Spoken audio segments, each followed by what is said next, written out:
In the latest development, Pakistan has just created the Chief of Defence Forces.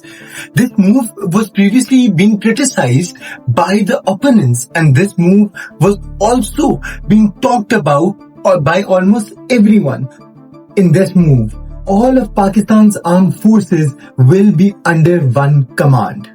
And this is said to be a very powerful post, the Chief of Defence Forces or CDF. It is pertinent to mention that previously we had the Chief of Army Staff COAS, Chief of Naval Staff CNS, Chief of Air Staff CAS, Chairman Joint Chief of Staff Committee. Now under the 27th Amendment, a single post is written in the Constitution, the Chief of Defence Forces. So now one person will wear two hats, Army Chief as well as the Chief of Defence Forces. Under this single command, the CAS, the CNS, and a new commander of the National Command of the National Strategic Command, replacing the CGCSC's role over nuclear and strategic assets, will all report to the CDF.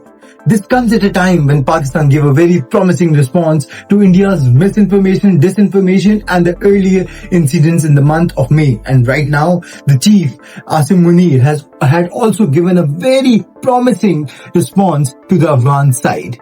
In effect, now one uniform formally sits over the Army, the Air Force, the Navy and the Strategic Command. And the current Chief, Asim Munir, was elevated after giving a very promising response to the Indian side. And he is also said to be the very first Chief of Defence Forces, a position which requires precision. But it is pertinent to mention that the 5-star rank is not automatic. You only get it if you give promising response to either if you give a shut-up call to either the Afghan side or the Indian side, which General Asim Munir very much so did. In future, the Chief of Defence Forces will not all be 5-star generals, but they could be 4-star generals too. So this is not just a new design, a new plan, but this move is putting the Pakistani forces up there and making sure that Pakistani forces are not just powerful, but are capable of making sure that state's sovereignty